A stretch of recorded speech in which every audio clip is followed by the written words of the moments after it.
Hello everyone, today we will talk about how to fix or how to solve the problem of keeps uploading on the application of Temu. You will click on settings. In this page you can click on apps, default apps, app settings. On above you can search about Temu app and you will enter.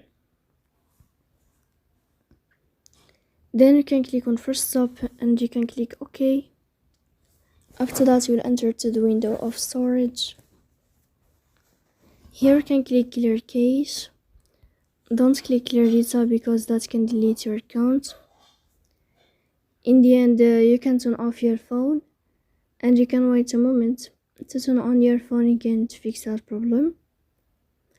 So please don't forget to support us by like and subscribe. See you next time in another video, and thank you for your attention and your watching.